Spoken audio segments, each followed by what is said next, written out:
오늘 본문 말씀을 가지고 삭개오 구원받은 세리장이라는 제목으로 말씀 나누길 원합니다. 오늘은 교회를 어느 정도 다니셨다면 누구나 잘 알고 있는 삭개오 본문인데요. 시간 관계상 본론으로 바로 들어가 보도록 하겠습니다. 삭개오는 어떤 인물인가? 2절 말씀에 보면 같이 읽어볼까요? 시작. 삭개오라 이름하는 자가 있으니 세리장이요 또한 부자라. 그래서 첫 번째는 세리장이라는 것입니다. 당시 이스라엘이 로마 제국의 식민지로 있었기 때문에 이스라엘의 백성들로부터 세금을 거두어서 로마 제국에 갖다 바치는 것이 세리였고, 그 세리들의 대장격이 바로 세리장이었습니다. 그러니까 자기들의 꽁꽁 숨겨놓은 재산까지도 다 세금으로 갖다 바치니까 마을에서 이 사람을 보면 이렇게 막 이가 갈리는 그런 인물이 바로 세리장이었습니다. 예를 들어 한사리 지역에 세금을 걷어서 나라에 갖다 바치겠다 했는데 대구 사람을 갖다 놓으면 잘 모를 텐데, 여기 윤순자 집사님, 양두리 집사님, 김옥수 집사님을 그 세리장으로 딱 세워 놓으면 김씨네 저기 밭이 있다고, 박씨네 저 숨겨놓은 재산이 있다고 싸그리 끌어다가 갖다 바칠 수 있는 것처럼, 이 유대인인 삭개오를 그 이스라엘의 그 땅을 관할하여서 했기 때문에 이런 사람이 바로 삭개오였습니다. 삭개오에 대한 힌트 두 번째는 부자라는 것입니다. 저희가 이제 부자에 대해서 나눌 때에도 돈이 많은 사람이 부자이고 잘 사는 것은 관계가 좋은 사람이라는 것을 몇 번 나누었습니다. 그러니까 삭개오는 했으니까 돈은 많은 사람이었지만 관계가 좋지 않은, 잘 사는 것은 아닌 것이 바로 이 삭개오였습니다. 그리고 이 삭개오가 어떤 사람인가? 세 번째는 말씀 같이 읽어볼까요? 시작. 키가 작고 사람이 많아 할 수 없어. 세 번째의 특징은 키가 작다는 것입니다. 저는 이제 키가 작지 않은 편이라서 잘 모르는데, 키가 작은 분들은 은연중에 자기가 키가 작은 것에 대한 자격지심을 느끼기도 합니다.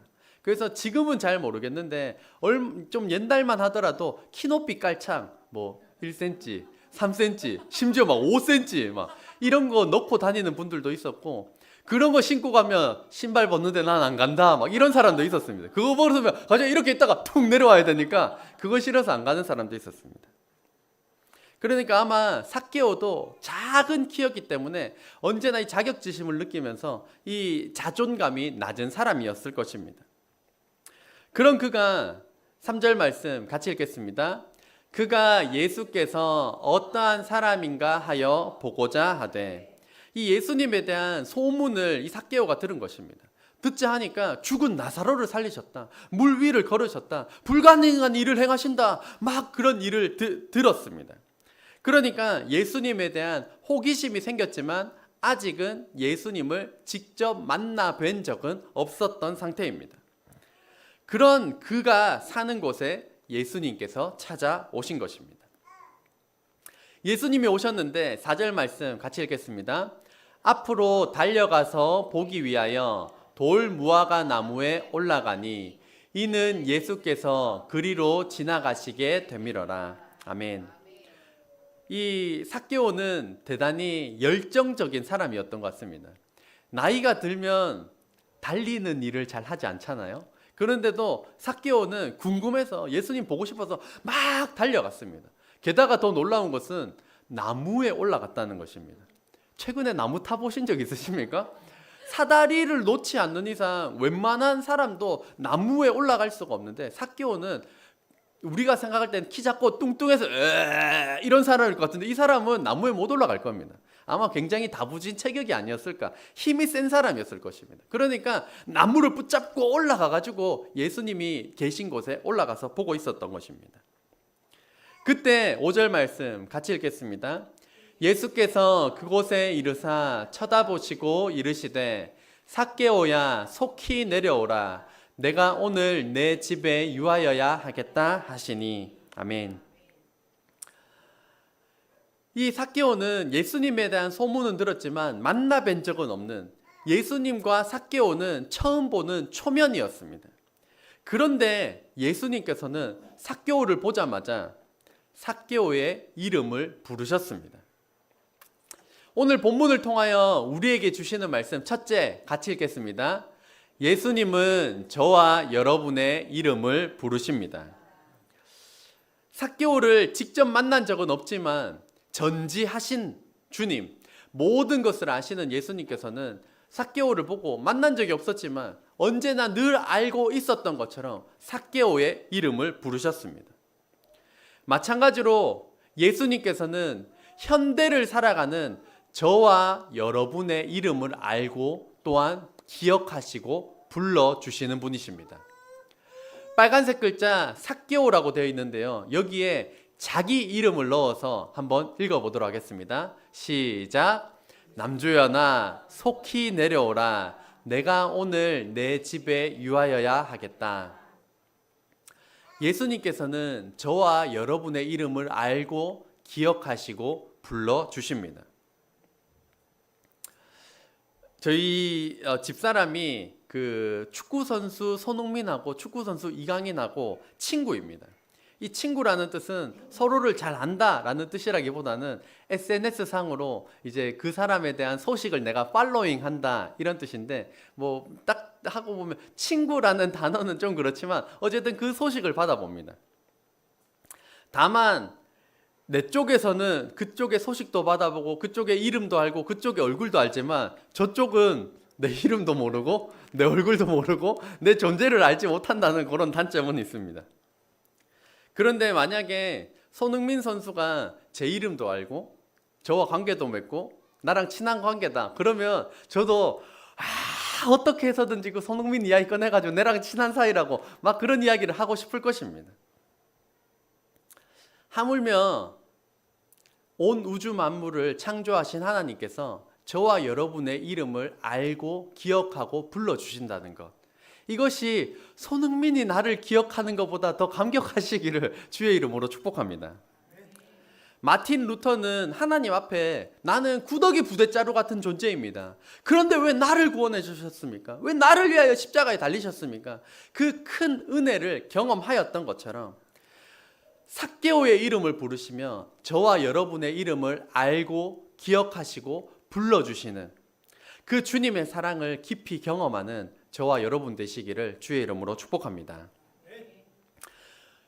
삭개오의 이름을 불러주시니까 삭개오가 이렇게 반응합니다. 같이 읽겠습니다.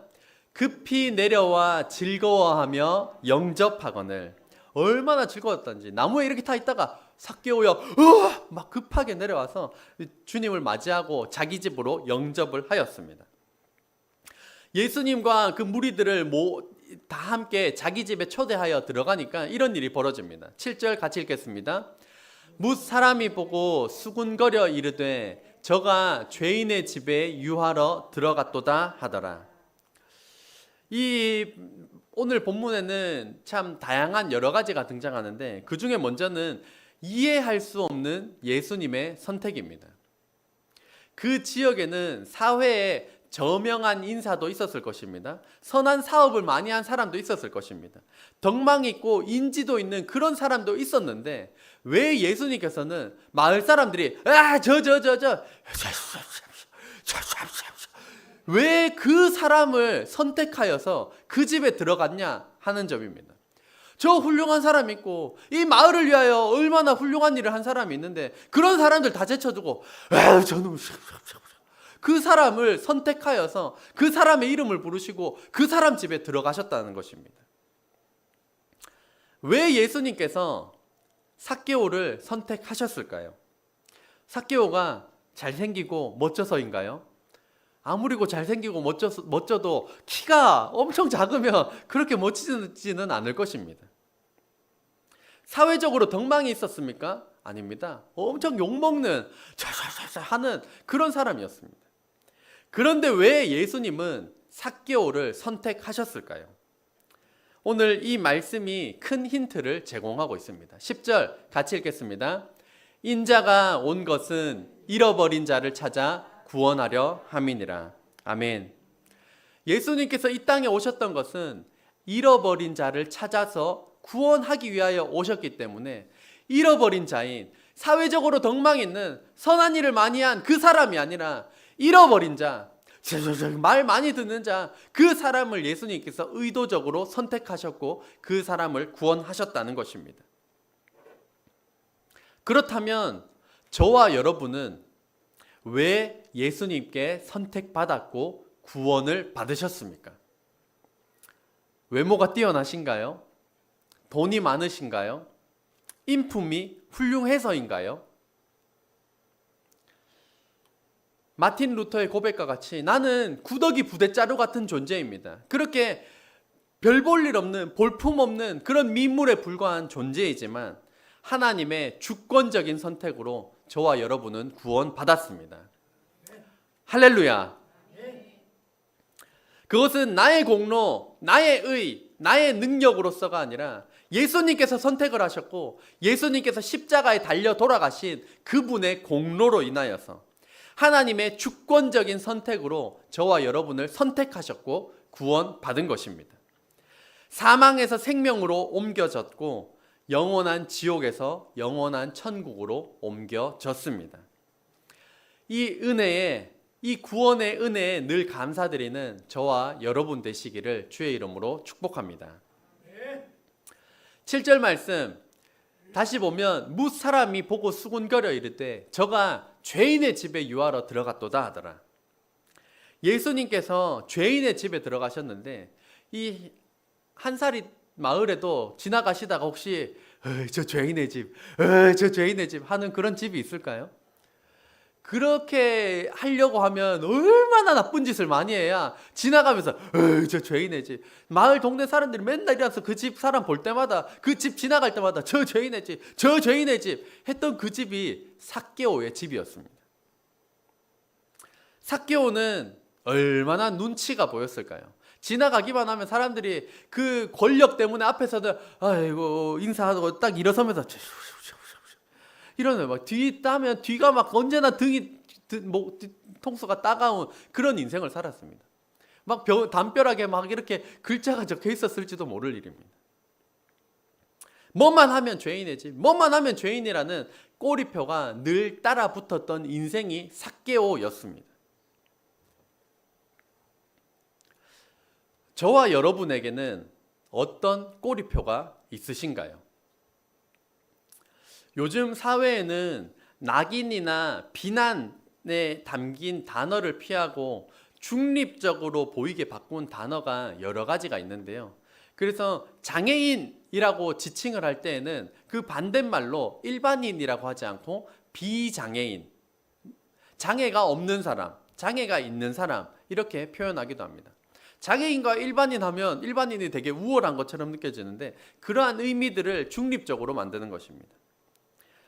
그리고 요즘은 백수 이런 단어를 쓰지 않습니다. 그 대신에 취업준비생 이렇게 하고 있습니다. 또 이혼을 하였으면 이혼남, 이혼녀 이런 표현보다는 돌싱, 돌아온 싱글이다 라고 해서 그 부정적인 느낌들을 상당히 완화해주는 표현을 쓰고 있습니다. 엄마가 아빠가 없는 고아를 가리켜서 요즘은 무연고 아동 이렇게 표현을 합니다. 이 성폭력 피해자라고 하여서 막 이렇게 표딱지를 붙이는 것이 아니라 성폭력을 당하고도 살아남은 생존자라고 하는 조금 더 의미를 좀 높여주는, 그래서 무슨 사고 무슨 사건이든 간에 피해자라기보다는 그러한 힘든 일을 겪고 났음에도 불구하고 살았다, 생존하였다, 생존자라는 표현도 씁니다.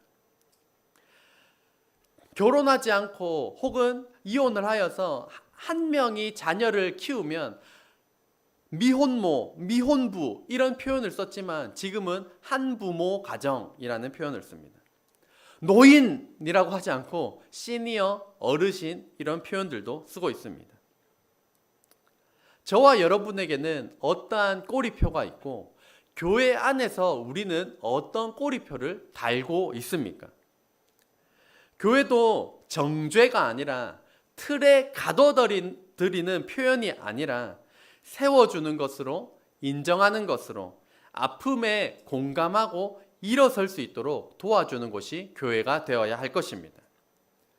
우리의 인간적인 위로나 그것도 너무나도 중요한 것이지만 우리에게 어떠한 꼬리표가 있다 할지라도 삭개오에게 이 죄인의 집, 이 죄인이라고 하는 수식어, 꼬리표가 늘 붙어 다녔음에도 불구하고 오늘 예수님은 우리에게 붙은 꼬리표를 떼어 주십니다.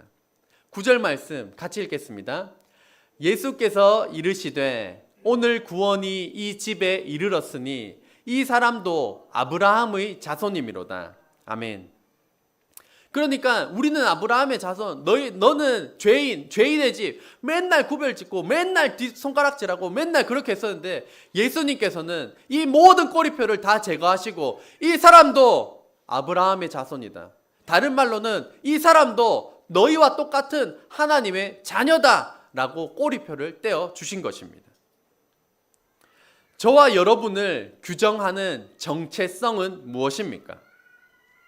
그것이 과거나 상처나 혹은 내가 가지고 있는 재산이나 학벌이 되지 않기를 바랍니다.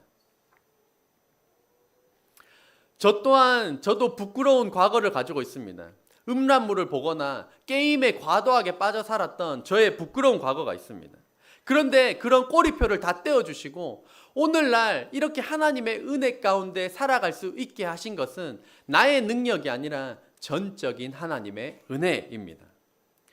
제가 정말 고등학교 때 그 거식증이라고 하여서 밥을 먹으면 막 국토하고 하는 그런 증상들도 있었고 맨날 상상멀미, 버스나 지하철 같은 거 꿈도 못 꾸고 막 이렇게 하는, 전 그게 지금이야 웃으면서 이야기하지만 저는 그것 때문에 나는 결혼 못 할 거야, 나는 평생 혼자 살 거야, 이런 나를 품어주는 사람이 어디 있겠어.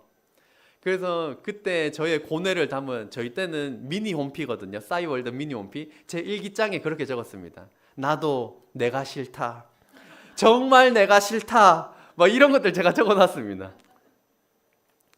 그런 글을 쓰면서 결혼도 못할 거다, 나는 그런 존재다, 뭐 이렇게 했었지만 지금은 슬하에 자녀를 4명이나 두고 있는 그런 아빠가 되었습니다.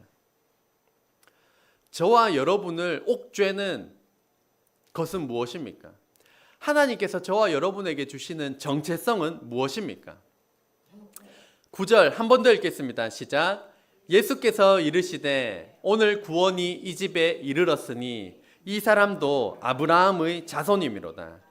바로 하나님의 자녀가 저와 여러분의 정체성입니다.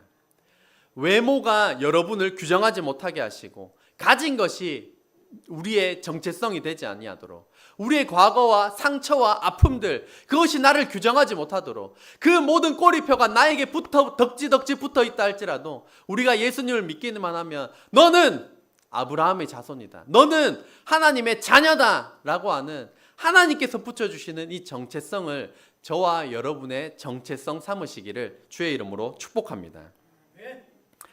그러자 8절 말씀 같이 읽겠습니다. 삭개오가 서서 주께 여짜오되 주여 보시옵소서, 내 소유의 절반을 가난한 자들에게 주겠사오며 만일 누구의 것을 속여 빼앗은 일이 있으면 네 갑절이나 갚겠나이다. 아멘. 삭개오를 통해 보면 알 수 있는 것처럼 예수님을 영접하고 나면 영접하기 전과 영접하기 후의 인생이 달라지는 것을 알 수가 있습니다. 삭개오는 소유의 절반을 가난한 자들에게 나눠주겠다고 했고 속여 빼앗은 일이 있으면 4배나 갚겠다고 했습니다. 이 말씀을 묵상하면서 삭개오가 얼마나 정직한 삶을 살았을까? 얼마나 정직하면 나를 만나지 않아도 이름도 아시고 나의 모든 것을 아시는 그 주님 앞에 내가 속여 빼앗은 일이 있으면 4갑절이나 갚겠나이다 라고 말했던 이유는 아마 삭개오의 인생 가운데 다른 세리들은 속여 빼앗은 일이 넘쳐났겠지만 자기는 속여 빼앗은 일이 거의 없는, 기억나는 한두 번의 건 정도로만 있었기 때문에 4배나 갚겠다라고 했을 것으로 추정을 합니다. 만약에 늘 속여 빼앗은 일이 있었다면 재산 다 주고 나서도 빚내서 줘야 할 지경이었을 것이기 때문입니다. 그래서 이 본문을 묵상하면서 저희 결혼을 준비하는 청년들에게 이 말씀이 이렇게 적용되길 원하는 마음으로 준비하였습니다. 기본적으로 성경은 믿는 사람과의 결혼을 말씀하고 있지만 대형교회 목사님들의 그런 사례들을 종합해서 제가 얻은 결론은 무엇이냐면 그 교회에서도 안 믿는 사람과 결혼을 하게 되는데 대신에 안 믿는 사람이 예수님을 믿고 영접하게 되는 경우를 보면 대개 선한 사람이더라는 것입니다. 예수님을 믿지는 않았지만 선한 사람과 만나고 교제하고 결혼하니까 나중에 이 사람도 나와 함께 교회에 가서 예수님을 믿는 신앙생활을 하더라는 것입니다. 만약에 삭개오가 늘 속여 빼앗던 사람이었다면 애초에 예수님께 나오는 일도 없었을 것입니다.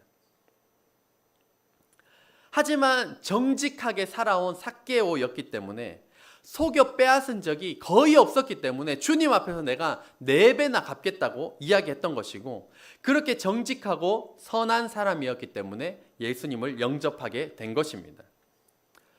우리 결혼을 준비하는 청년들이 믿는 사람과의 교제이면 너무나도 좋겠지만 안 믿는 사람과의 만남이 놓여 있다면 꼭 선한 사람인지 정직한 사람인지 확인해 보시길, 점검해 보시기를 바랍니다. 우리 성열 형제도 마찬가지로 아름자매가 믿는 사람으로서 교제를 시작한 것이 아니었습니다. 하지만 믿는 성열 형제를 통하여서 교제하고 결혼하고 그리고 난 다음에 예수님을 구세주와 주인으로 영접하는 홍아름 자매가 여기까지 올 수 있게 된 것은 기본적으로 정직하고 선한 사람이었고 또 성열 형제를 통하여 우리 교회를 통하여 예수님을 영접하고 구원받게 된 것입니다. 이처럼 믿는 우리 청년들을 통하여서 안 믿는 배우자가 예수님을 믿고 영접하게 되는 역사가 나타나기를 주의 이름으로 축복합니다. 마지막 8절 말씀 한 번 더 같이 읽겠습니다. 시작. 삭개오가 서서 주께 여짜오되 주여 보시옵소서 내 소유의 절반을 가난한 자들에게 주겠사오며 만일 누구의 것을 속여 빼앗은 일이 있으면 내 갑절이나 갚겠나이다. 아멘. 삭개오는 예수님을 영접하기 전과 영접한 후에 인생이 달라지게 되었는데요. 제가 이제 여러 가지 사례를 들여서 길게 늘려놨지만 한마디로 요약을 할 수가 있습니다. 한마디로 요약하는 것들 너무나 강렬해서 아마 우리 성도님들 죽을 때까지 잊지 못할 거라고 확신하는데요. 한마디로 요약하면 이것입니다. 한번 저를 따라해 보시겠습니까? 제가 살게요. 네, 한 번 더 제가 살게요. 어떤 의미인지 아시겠습니까? 제가 살게요. 예수님을 믿기 전과 후의 인생은 완전히 달라진 인생을 산 것이 삭개오입니다. 그래서 이것을 믿은 후에 우리가 가져야 할 태도 한마디로 요약하자면 제가 살게요. 오늘 제가 살게요. 열심히 하시기를 주의 이름으로 축복합니다. 네. 강렬한가요? 네. 너무 강렬해서 잊지 않으시겠죠? 믿는 사람인데도 그 예전에 막 드라마나 이런 데 보면 우스갯소리로 표현되는 것이 있습니다. 계산할 때만 되면 갑자기 화장실에 가거나 갑자기 막 신발끈을 묶으면서 시간을 벌거나 각종 이유를 들어가면서 어렵다 힘들다 뭐 해가지고 얻어먹는 인생, 그런 것을 드라마로 표현한 것을 봤었는데요. 오늘 삭개오 예수님 믿기 전과 후의 인생, 제가 삭개오 재정을 흘려보내므로 예수님을 전하는 저와 여러분 되시기를 주의 이름으로 축복합니다. 기도하겠습니다.